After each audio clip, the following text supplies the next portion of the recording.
Hello guys, namaskar, moi Deposit and welcome back to my YouTube channel Indian Sports Info. Guys, আজিৰ এইটো ভিডিঅ'ত আমি আলোচনা কৰিম নৰ্থ ইষ্ট ইউনাইটেড এফচি আৰু কেৰালা ব্লাষ্টাৰ এফচিৰ কাইলৈ যিখন খেল অনুষ্ঠিত হ'ব ইন্দিৰা গান্ধী এথলেটিক ষ্টেডিয়াম গুৱাহাটীত সেইখন খেলৰ বিষয়ে আমি আলোচনা কৰিম। কোন আহক আজিৰ ভিডিঅ'টো আৰম্ভ কৰোঁ। এই বছৰৰ যোনটো নৰ্থ ইষ্ট ইউনাইটেড এফচিৰ টিম দেখা গৈছে অন্য বছৰৰ তুলনাত এইবাৰ বহুতেই যথেষ্টখিনি উন্নত। মই যেতিয়াৰ পৰা খেল চাই আছোঁ 2014 চনৰ পৰা তেতিয়াৰ পৰা north East United FC team গঠন হোৱাৰ পৰা এতিয়ালৈকে সকলোতকৈ শ্ৰেষ্ঠ টিম মই এই বছৰটোৱে বুলি ভাবোঁ। কাৰণ এইবাৰ ৰিচেণ্টলি নৰ্থ ইষ্ট ইউনাইটেড এফচিয়ে ডুৰাণ্ড কাপৰ ট্ৰফি জিকিবলৈ সক্ষম হৈছে। মোহন বাগান ছুপাৰ জায়ান্টৰ সৈতে ফাইনেল সেইখনৰ বিষয়ে আপোনালোকে গম পায়। আৰু নৰ্থ ইষ্ট ইউনাইটেড এফচিয়ে অলৰেডি দুখন মেচ ISL ছিজন 2024-25ত দুখন মেচ অলৰেডি খেলিলে। এখন মহম্মদন এফচিৰ লগত 1-0 স্ক'ৰ লাইনত জিকিলে আৰু মোহন বাগান ছুপাৰ জায়ান্টৰ লগত খেলিছিলে আৰু সেইখন এখন বহুতে কণ্ট্ৰভাৰ্চিয়েল মেচ হৈছিলে।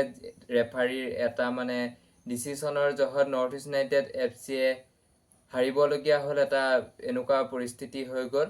যি নহওক সেইখন খেল গ'ল, এতিয়া আমি ভাবি লাভ নাই। আমি এতিয়া আগন্তুক যোনবিলাক আপকামিং মেচবিলাকৰ বিষয়ে আমি কথা পাতিম। আৰু বহুত দিন এইটো চেনেলত ভিডিঅ' আপলোড কৰা হোৱা নাছিলে আৰু কিন্তু এতিয়াৰ পৰা ভিডিঅ' আপলোড হ'ব। আৰু যদি কাইলৈৰ মেচখনৰ বিষয়ে কথা পাতোঁ তেতিয়াহ'লে নৰ্থ ইষ্ট ইউনাইটেড এফচিৰ কাইলৈ হোম গ্ৰাউণ্ডত খেলখন হ'ব ইন্দিৰা গান্ধী এথলেটিক ষ্টেডিয়াম গুৱাহাটীত। আৰু এইটো হৈছে নৰ্থ ইষ্টৰ বাবে এটা বহুতেই ডাঙৰ এডভান্টেজ, কাৰণ নৰ্থ ইষ্ট ইউনাইটেড এফচিৰ ফেন্সসকল এতিয়া বহুত এটা আশাবাদী হৈ আছে যে নৰ্থ ইষ্ট ইউনাইটেড এফচিয়ে ডুৰাণ্ড কাপ জিকিছে আৰু পাৰফৰ্মেঞ্চ বহুতে যেতিয়া ভাল হৈ আছে আৰু সকলো আহিব বুলি মই ভাবোঁ ষ্টেডিয়ামত খেল চাবলৈ। আৰু গতিকে এটা ক্ৰাউডৰ সৃষ্টি হ'ব নৰ্থ ইষ্ট ইউনাইটেড এফচি আৰু কেৰালা ব্লাষ্টাৰ এফচিৰ টিমে আহি পেলাই অলপ প্ৰেছাৰত খেলিব লাগিব। নৰ্থ ইষ্ট ইউনাইটেড এফচিৰ হোম ক্ৰাউডৰ আগত খেলিব লাগিব। চ' কেৰালা ব্লাষ্টাৰ এফচিৰ বাবে এইটো এটা অকণমান ডিছএডভান্টেজ হ'ব। আৰু North East United FC fence midfield আৰু এটেকিং লাইন আপ গোটেইকেইটাই ষ্ট্ৰং হৈ আছে।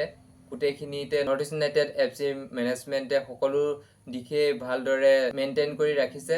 কিন্তু নৰ্থ ইষ্ট ইউনাইটেড এফচিৰ ৰাইট বেকত অকণমান প্ৰব্লেম আছে। দীনেশ সিঙে প্লেয়াৰ থাকে উইঙত আৰু দীনেশ সিঙৰ বাবে অকণমান প্ৰব্লেম হয়। এইটোৱে নৰ্থ ইষ্ট ইউনাইটেড এফচিৰ বাবে অকণমান ডিছএডভান্টেজ হ'ব। আৰু কেৰালা ব্লাষ্টাৰ এফচিৰ বিষয়ে যদি কথা পতা যায় তেতিয়াহ'লে কেৰালা ব্লাষ্টাৰ এফচিটো বহুতে ভাল প্লেয়াৰ আছে। আই হোপ কাইলৈৰ মেচখনৰ বাবে এডুৱেন লুনাও এভেইলেবল হৈ যাব চাগে। আৰু নোৱা চাদুই আছে। নোৱা চাদুইৰ বিষয়ে আপোনালোকক এক্সট্ৰাকৈ ক'বলৈ কোনো দৰকাৰ নাই বুলি ভাবোঁ, কাৰণ ডুৰাণ্ড কাপতো নোৱা চাদুইয়ে গল্ডেন বুট জিকিছে আৰু গল্ডেন বুট পাবলৈ সক্ষম হৈছে। আৰু নোৱা চাদুইয়ে এইবাৰো বহুতে এটা ভাল পাৰফৰ্মেঞ্চ দি আছে ISL ছিজন 11ত। আৰু নোৱা চাদুইয়ে এটা ভাল পাৰফৰ্মেঞ্চ দিব আৰু কেৰালা ব্লাষ্টাৰ এফচিৰো ফৰ্ম ভাল হৈ আছে। ব্লাষ্টাৰ এফচিও বহুত ভাল প্লেয়াৰ আছে কেৰালা ব্লাষ্টাৰ এফচিৰ লগতো। গতিকে এইখন খেলো এখন বহুতে টক্কৰ খেল হ'ব বুলি ভাবোঁ। আৰু নৰ্থ ইষ্ট ইউনাইটেড এফচি কাইলৈৰ মেচখনত জিকাৰ সম্ভাৱনাটো বেছি আছে। আৰু North East United FC Kerala ব্লাষ্টাৰতকৈ মই অকণমান বেটাৰ পাৰফৰ্মেঞ্চত বেটাৰ যেন পাইছোঁ। আমি যদি লাইন আপৰ কথা পাতোঁ তেতিয়াহ'লে Juan Pedro' Benali North East United এফচিৰ হেড কোচে 4-2-3-1 ফৰ্মেশ্যনে ইউজ কৰা আমি দেখিবলৈ পাওঁ। লাইন আপৰ যদি কথা পাতোঁ তেতিয়াহ'লে গ'লকিপাৰ পজিশ্যনত গুৰমিত সিং, চেণ্টাৰ বেকত আছিৰ আখটাৰ আৰু মাইকেল জাবাকো, ৰাইট বেকত দীনেশ সিং আৰু লেফ্ট বেকত টণ্ডম্বা সিং। আৰু মিডফিল্ডৰ যদি কথা পাতোঁ তেতিয়াহ'লে মিডফিল্ডত মহম্মদ আলী বিমেমাৰ আৰু মায়ংকন মুথুক ডুৰাণ্ড কাপৰ পৰা খেলাই আছে জোৱান পেড্ৰ' বেনাৰ্ডিয়ে।